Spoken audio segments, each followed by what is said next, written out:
Welcome to the Nourish to Thrive podcast, faith-forward, science-backed strategies for women who want more energy, less weight, and real answers. I'm your host, Tanya Pennington-Miller, a functional nutritional therapy practitioner and functional blood chemistry specialist with a master's degree in applied clinical nutrition. If you're tired of feeling dismissed by your doctor, confused by your labs, and stuck in survival mode, you're in the right place. Here, we simplify the science. We get to the root, and we anchor it all in truth, because God made your body to heal and thrive, not just survive. It just needs the right kind of support and less noise. Hello, my friend. Before we dive into the science today, I want to remind you, you are in the right place. And your body isn't fighting you, it's speaking to you. Today's episode might just shift the way you think about fasting and help you to finally make it work for you. Maybe you've tried intermittent fasting or really any type of fasting, and you ended up feeling worse. Maybe you were told to just stick it out or really push through the hunger pangs. But instead of feeling more energized or focused, like maybe your husband did, your body started to push back. Your cycle shifted. It came early. It got heavier. It brought on symptoms that you hadn't had in years. Maybe you skipped a cycle. You were experiencing midday crashes, and then you couldn't sleep at night, tossing and turning when you actually wanted to rest. Or maybe you have just been curious about fasting, but every method out there feels extreme or just plain confusing. If any of this hits home for you, this episode is for you. Because here's the truth. The way most people are teaching fasting is not designed for your hormones. And that's exactly what we are going to unpack today. Now, if you are postmenopausal, don't go anywhere. I see you. I haven't forgotten about you. Next week's episode is all yours. And I'll walk you through how to fast in a way that supports your hormones after your cycle ends. Okay. But today we're focusing on cycling and early perimenopausal women and how to fast in a way that actually works with your body instead of against it. Okay. So let's start with something I hear all the time, and maybe you've heard it too. If fasting isn't working for you, you just need to extend your fast. And this advice is everywhere, and it's usually coming from men or just from protocols that are built on the male physiology. And here's the reality. Men's hormones reset every 24 hours. Ladies, ours do not. Ours shift week by week across our cycle. So when we fast the same way every day without paying attention to where we're at hormonally, it is not sustainable. It's out of sync with our God-given design. What works for your husband, for your brother, or the trainer at the gym might leave you feeling exhausted, inflamed, and just hormonally off. And it's not because our bodies are fragile. It's because our bodies are responsive. They are intricate. They are intentional. They are God-wired with rhythms that require something different. And if you followed a one-size-fits-all fasting plan, here's what you may have noticed. You push through the hunger. You might even feel good at first, and you're actually even losing some weight. But over time, you start to feel off. Your energy tanks by mid-afternoon. You're more irritable than usual. Your sleep gets choppy. Your period shows up early, or it's heavier, or just with more symptoms than before. Your weight loss stalls, or even starts going in the other direction. And this isn't random. This is your body trying to get your attention. It's saying, this approach isn't working for me. I need something different. Fasting can absolutely be a powerful tool for women, but not when it ignores the design of our hormones. It needs to flex with our cycle and not fight it. And that's exactly what we're going to walk through today. So let's break down why fasting needs to shift across your cycle, starting with your hormones. Because here's the thing. As a cycling woman, your body isn't operating on the same daily reset that a man's body does. Okay. Their hormone profile is like this flat line that resets every 24 hours. Ours is more like this beautiful symphony that plays out over the course of an entire month. Our hormone landscape is constantly shifting week by week, sometimes even day by day. And it doesn't look the same every month. Okay. And those shifts affect everything from your hunger cues to your energy levels to how your body handles stress to whether fasting feels supportive or downright exhausting. And this isn't a flaw, it's a feature. Your body was designed this way on purpose. Each week of your cycle is like a different internal season. Okay, one that affects your insulin sensitivity, your cortisol threshold, your emotional bandwidth, and how you respond to both food and fasting. That means that you can't just copy and paste a one size fits all fasting protocol and expect your body to thrive because your body isn't static. It's responsive, it's brilliant. So instead of forcing your body into this rigid fasting window every single day, what if you honored the season you are in? What if you let your hormones lead and let fasting flex around that? That's exactly what we're about to walk through. So here's what that looks like in real life. Days 1 through 10 of our cycle is what I call the strength phase. Now, before we dive into this, though, let's get one thing straight that a surprising number of women were really never taught. Day 1 of your cycle is the first day you bleed. Okay, not your first day of spotting, it's your first day of full bleed. That's day 1. From there, we count forward. So when I say day 1 to day 10, I'm talking about your menstrual phase and the early part of your follicular phase. Okay. Now, a lot of women assume that your period is a time of weakness, that you should rest the whole week. You should avoid all fasting and just kind of ride it out. Okay. Now, if your body is depleted or your bleed is really heavy or painful, then absolutely yes, rest may be in order. Okay. Above all, I always want you to honor what your body is asking you for. But hormonally speaking, this phase is actually when your body is beginning to shift into a state of strength. Okay, right out the gate, estrogen begins to rise. And estrogen is your metabolic ally. Okay, when it's climbing, you become more insulin sensitive. So this means that your body can now tap into stored body fat more efficiently. And when we tap into stored body fat, we're able to burn it off as energy. This is what we want. We also become more resilient to stress.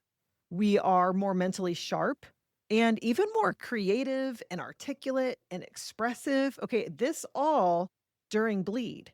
Okay, seriously, like your brain loves this phase. Estrogen boosts dopamine. Okay, so we see this even increase in verbal fluency. Okay, so you may find yourself craving deeper conversation, coming up with new ideas more easily. And often, like projects that we tried taking on even just a week ago that felt so heavy just feel so light now that we are in days 1 through 10 of our cycle. Now, you might be thinking, wait, I feel tired on day 1 of my period. That's normal too. Blood loss, inflammation, these things can take, some time. Day 1, day 2, you might still have a little bit of lower energy. So I do want you again to always listen to your body. Okay. And for myself, this actually even changes with each cycle. Sometimes day 1 for me feels like I'm superwoman and like I can tackle all the things. And for other cycles, different months, day 1 feels like I just need to rest. So it's very important to honor where your body is. But as estrogen starts to rise, most women begin to feel sharper and stronger and just kind of more on in general. This is the phase where your body is primed for challenge in a really, really good way. It's a great time to implement longer fasts. So we're talking anywhere from, maybe 13 to 72 hours, really just depending on your own fasting experience and your overall stress load at the time. If you're in a season of, just a higher load of stress for one reason or another, you're going to want to stay closer to that lower end of the 13 to 72 hour range. Okay.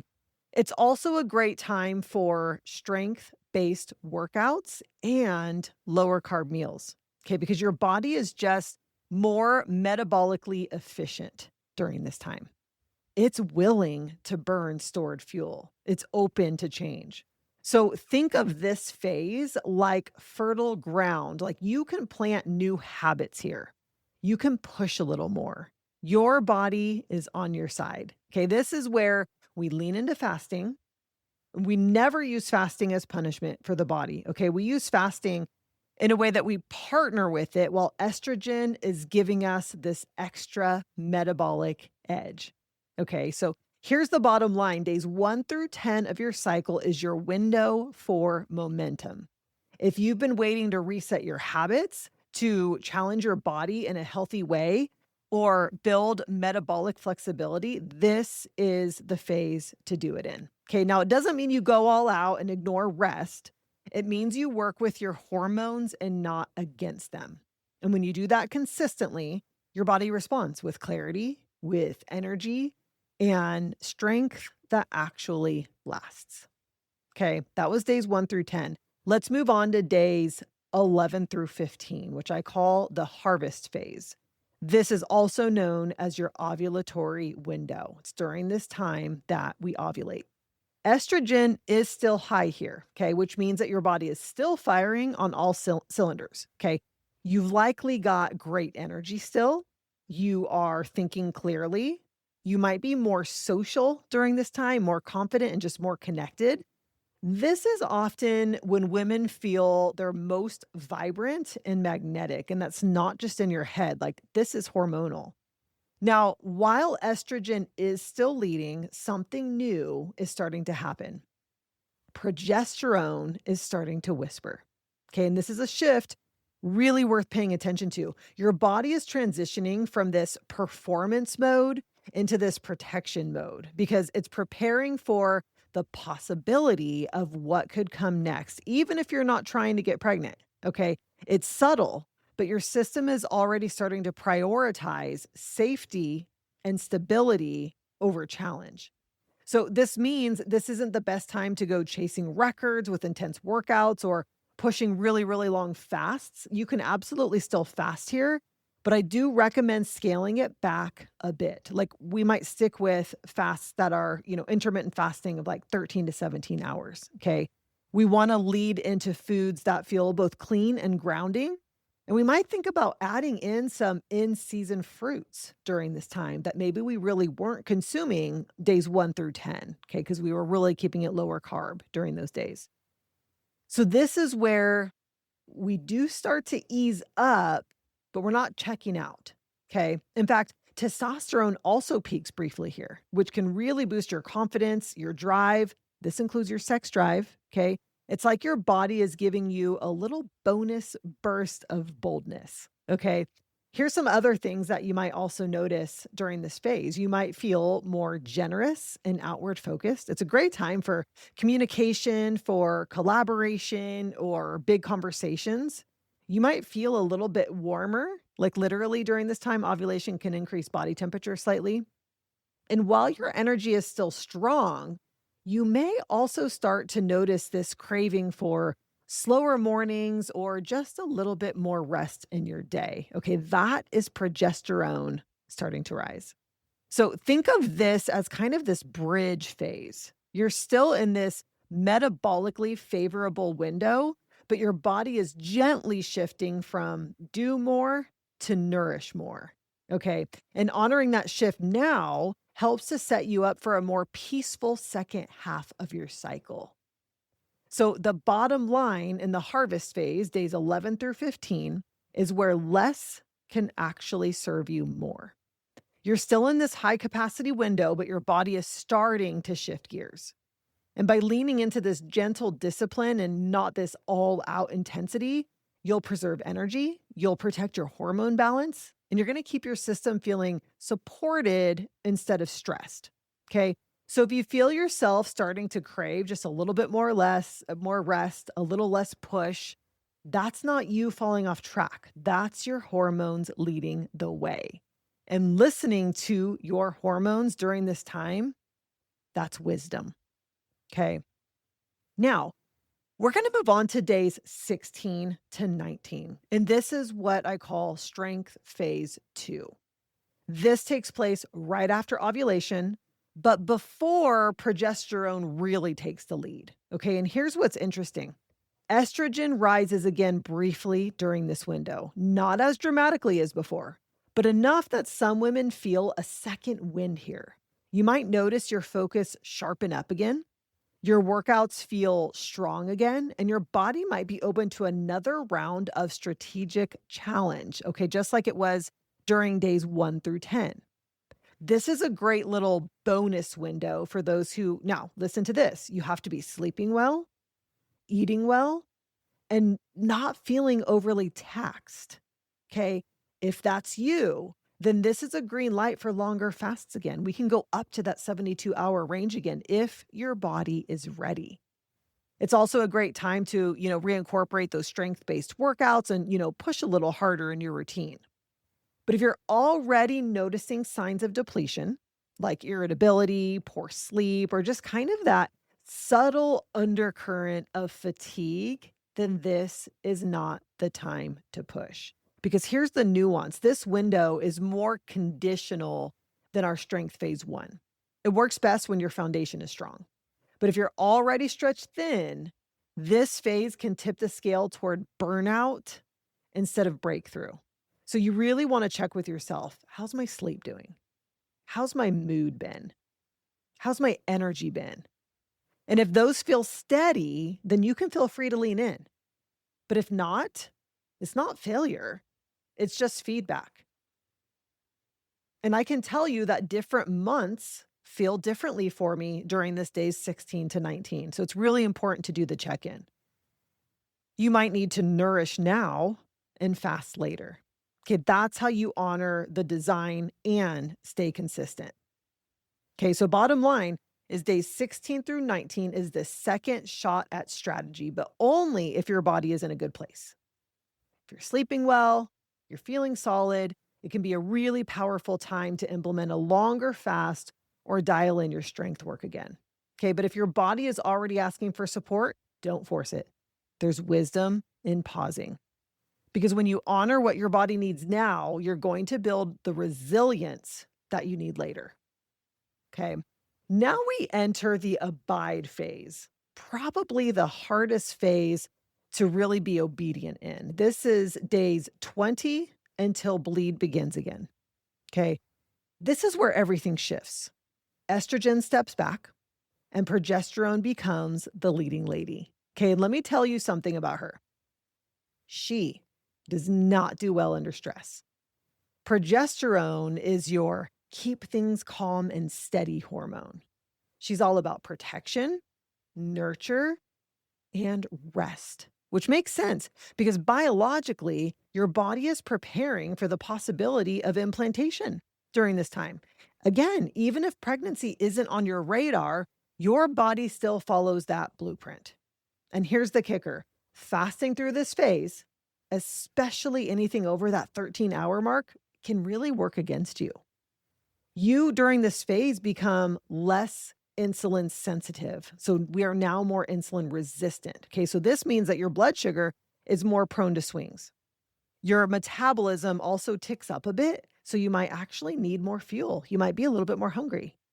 And when you restrict food or add in extra stress, like the longer fasts, your body doesn't see it as discipline. It now sees it as danger.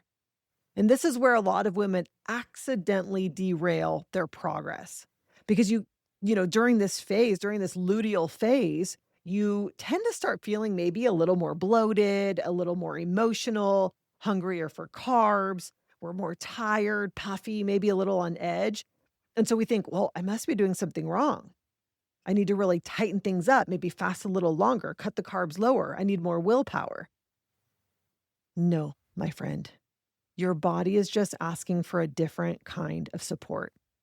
When you keep pushing through this phase with those long fasts, with the hard workouts, or just these really tight, restrictive food rules, especially if your stress is already high, you risk spiking cortisol, lowering progesterone. Trust me, you do not want to do that. And you just send your hormones into this tailspin. This is when we see sleep crashes happen, cravings get really intense, mood swings are going to hit out of nowhere, and your period shows up like a freight train. Okay. It's not a lack of effort, it's just this mismatch of timing. This is the phase where gentleness is power. So instead of fasting, this is your time to sleep a little longer, bring your carbs up. Okay. We want to increase our carbs more intentionally. We want to focus on warm and grounding meals. Say no to unnecessary stress. We don't want to overfill our plates during this time. And let your body exhale. You're not losing ground here. You're building safety. And when you do, your hormones notice and your next cycle will reflect it. Okay, bottom line, the abide phase, this days 20 until bleed, is not the time to restrict harder. It's the time to support deeper. This is when your body is whispering, I need calm. I need steadiness. I need to feel safe. So if your cravings feel louder, if your sleep is off, if your emotions feel a little more tender than usual, it's not a sign to tighten the reins. It's a sign to lead in to nourishment. Okay, you're not losing momentum. You're honoring the way your body was designed. And when you do this consistently, your body will respond with more balance, with better cycles, and just so much more peace overall. So if you've ever wondered why fasting feels amazing one week and just awful the next, it is not random. It is hormonal. God designed your cycle with intentional shifts for a reason. And when you fast in alignment with those shifts, you're not fighting your body, you're now supporting it. And this changes everything because your hormones aren't a hurdle, they are quite literally your guide. And when you learn to follow their lead, fasting becomes a form of care and not another source of stress.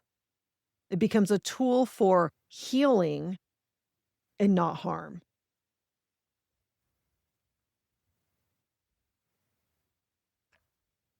Okay, now that we've walked through what's happening hormonally across your cycle, let's zoom out a little bit and look at how fasting can flow with those shifts in a simple week by week rhythm. Okay, and if you're trying to take notes, don't stress.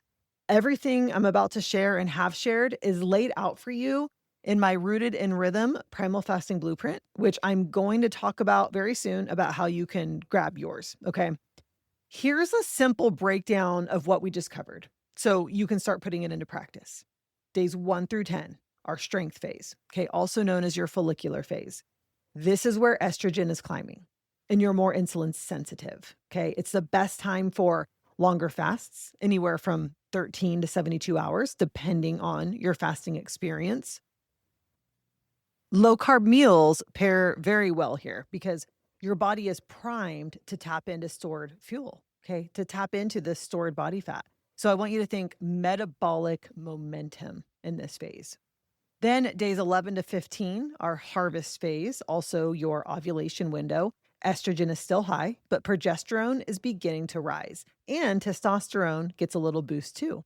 So fasting can still be beneficial, but this is where we start to dial it down slightly. So we want to stick with maybe those 13 to 15-hour fasts and keep meals clean and grounding. And you might add in some in-season fruit here. Okay, this is where you gently start shifting from performance into protection. Then we have days 16 to 19, our strength phase 2. So estrogen has a second mini rise here. And if your sleep and energy are solid, you can revisit longer fasts. So same idea as days 1 through 10, lower carb meals, strength-based movement. These can both feel really, really good. But if you are depleted during this time, This is also a great window to nourish and rest and just kind of head into the next phase, which is our abide phase. Okay. So we're deep in our luteal phase at this point, days 20 until bleed begins. And this is where everything shifts. Progesterone is now leading, and she does not want stress. No fasting during this phase.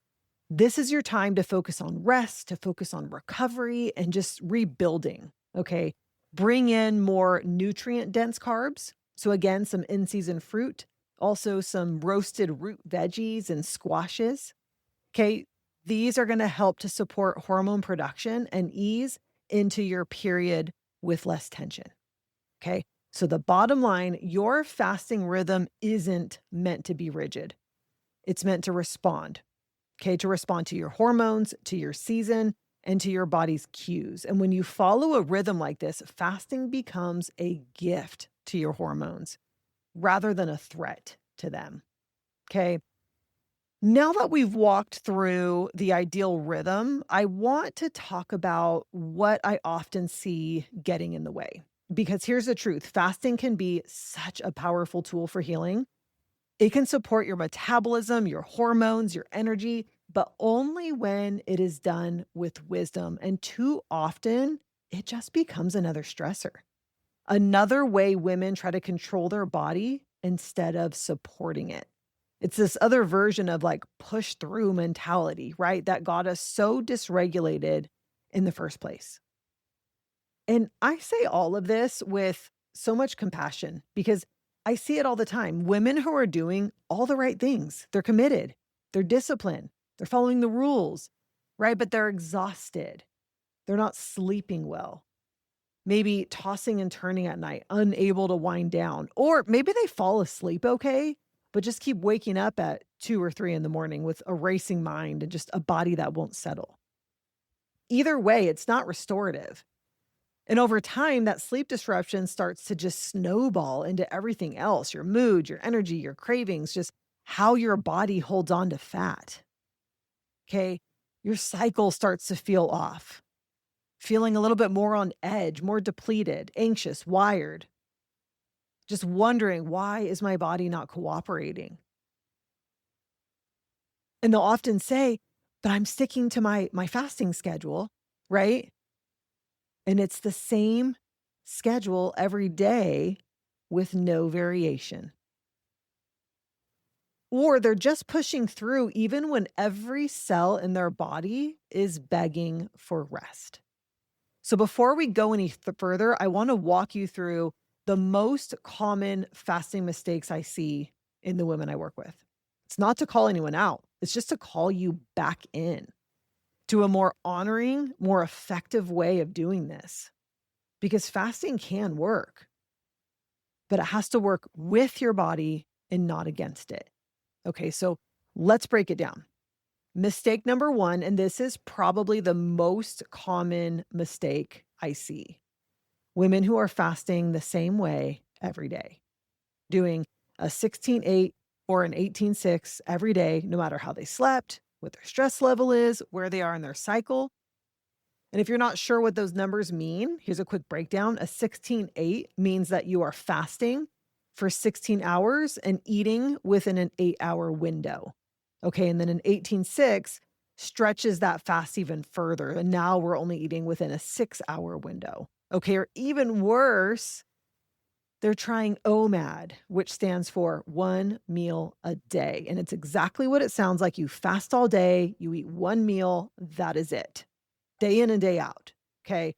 Which for most women, especially in the wrong hormonal phase, is a fast track to burnout, okay? No variation, no flexibility, just this white knuckling their way through the same rigid window because either they were told it was healthy, they're going to burn fat this way, maybe it worked for their husband or, just worked for somebody else. But the truth is, your body is not a robot. It's not built to run the same script every day. Okay, it's a responsive hormonal system and it's shifting week to week. And when you ignore the shifts and you fast the same way every day, especially during the more sensitive phases of your cycle, it's eventually going to backfire. Your body starts to interpret that rigidity as stress. And instead of the fasting helping your metabolism, it now starts to elevate cortisol, to dysregulate your hormones, and just leave you feeling worse. This is where women tell me, I used to feel great doing a 16/8. Now I'm exhausted. My cycle's acting up. I can't sleep.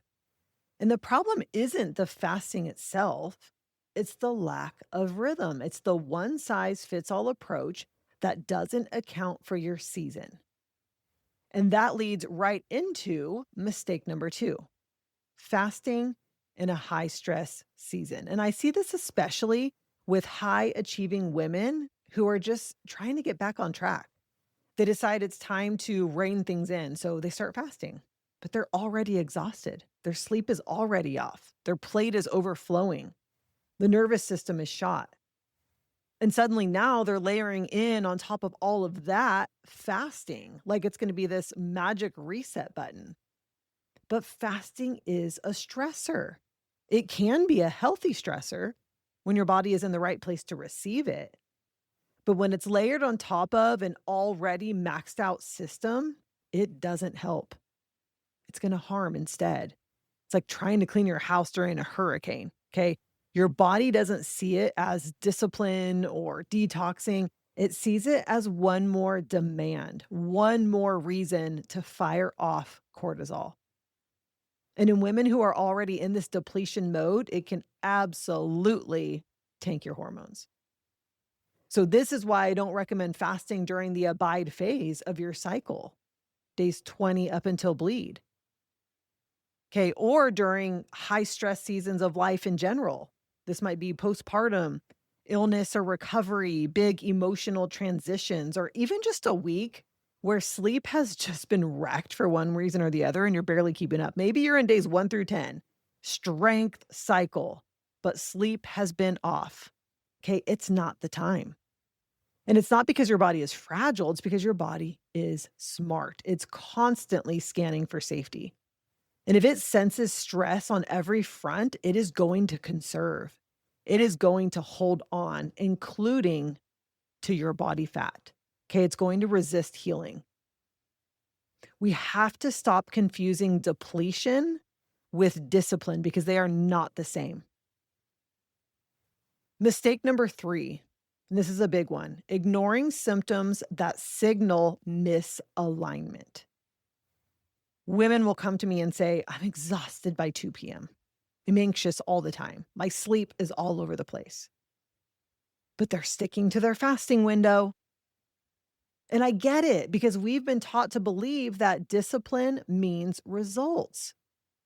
But when fasting is costing you your sleep, your mood, your energy, that's not discipline. That's a red flag. Okay, your body is not sabotaging you either. It is speaking to you.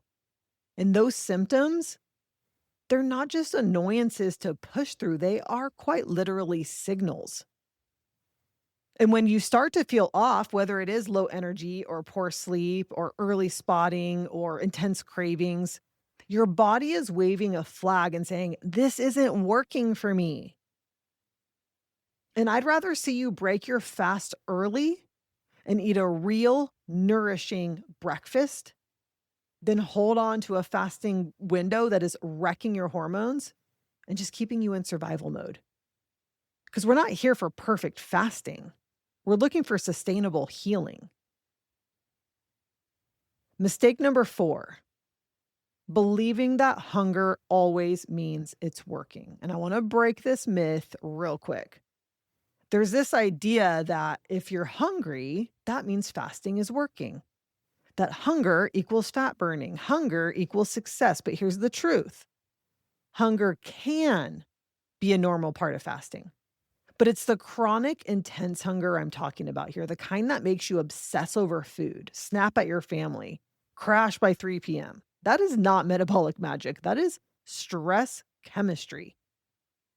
If your fast leaves you constantly distracted or depleted or just feeling desperate for food, your body's not in healing mode. It's in a defense mode. Fasting is not meant to feel like a punishment. It's not about white knuckling your way through the day. It's about strategy. It's about creating space for healing. And the more you learn to listen to your body, the better that strategy works. So, what do we do instead? We rebuild, we bring rhythm back in. We never use fasting as punishment. We're only using it as a tool. And that's what the rooted in rhythm method is all about. It's not just another set of rules. It's a way to fast that respects your hormones, that honors your cycle, and that leaves you feeling supported, not depleted. Because the goal here isn't to prove how disciplined you can be. It's not about chasing numbers. It's about rebuilding trust with your body and giving her exactly what she needs to thrive. And I promise when you fast in alignment with the way God designed you, your body responds, not by breaking down, by healing. You were never meant to live in survival mode.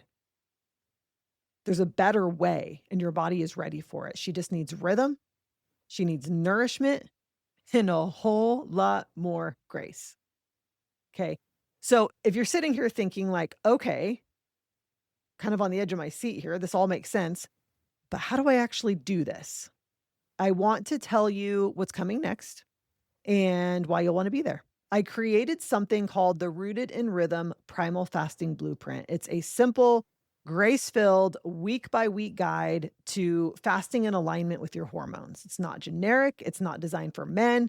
It's designed for cycling and early perimenopausal women who want real results without wrecking their hormones. Okay. The blueprint walks you through when to fast longer, when to pull back, what kind of meals to focus on in each phase of your cycle, and how to spot the signs that your body is asking for more support. But here's the thing, you can't grab it just yet because I want you to first come to my free masterclass. This masterclass is titled The Real Reason You're Not Losing Weight and How to Reset Your Metabolism in Just 21 Days.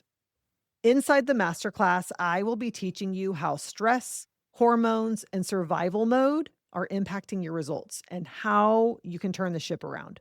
Okay. I will also introduce to you my 21-day primal reset. That's the program where the blueprint lives. If you join the reset, you are going to get the full Rooted in Rhythm blueprint as a free bonus, completely free. And if you decide that the reset doesn't feel like it's a right fit for you, but you really want to get your hands on this fasting blueprint, you'll still have the chance to purchase the blueprint on its own, but only after the masterclass. Okay. So the next step is save your seat in the masterclass, which takes place July 24th, 2025. That's where the door opens for you. And the link to sign up is in the show notes. When you understand your body's design and you stop forcing it into someone else's protocol, that's when real change begins. So let's end here, my friend, because I know this was a lot to take in, but I want to remind you of something. You were designed with rhythm. God didn't create your hormones, your hunger cues, or your energy swings by accident. He wired your body to move in cycles. Okay, seasons of strength, restoration, challenge, calm, rest. So if fasting has left you feeling depleted or anxious or inflamed, it's not because you're weak. It's because the way you've been told to fast wasn't built for you. That's what we change when we bring it back into rhythm. When you fast in alignment with your design, your body responds, not with resistance, with relief. That's when the weight can come off. That's when the energy returns. That's when everything begins to work with you instead of against you. This is not about restriction, it's about realignment. In rest, it's not a bad word. It's not failure. It is wisdom. It's obedience. It's part of the design. Because when you stop treating your body like a problem that needs to be fixed and you start treating it like a system to support, everything starts to shift. Okay, this is exactly why I am hosting the free masterclass. We'll connect the dots between your hormones, your energy, and just the way you've been trying to care for your body. And you'll leave with strategy. I can promise you that, not shame. Inside that class, I'm going to introduce you to the 21-day primal reset. And when you join, you are going to receive my Rooted in Rhythm primal fasting blueprint completely free. Everything we talked about today. And if you want the blueprint without the 21-day reset, you'll have that option too. Okay, but the master class is the place for you to start. That is your door in. Okay, you'll find the link in the show notes, and I will see you there. And if you're postmenopausal, next week is for you. Everything we walked through today, we're going to walk through for you next week. I'm going to walk you through how to fast in a way that supports your hormones, your energy, and your health in this season. You are not left out of the conversation. We are just getting started. That's it for today on the Nourish to Thrive podcast. If you found value here, I'd love for you to subscribe, leave a review, or send it to someone who's walking a similar path. Keep showing up, keep asking questions, and know that healing is possible, especially when you trust the one who designed your body to heal. Until next time, stay rooted in truth and nourished in grace.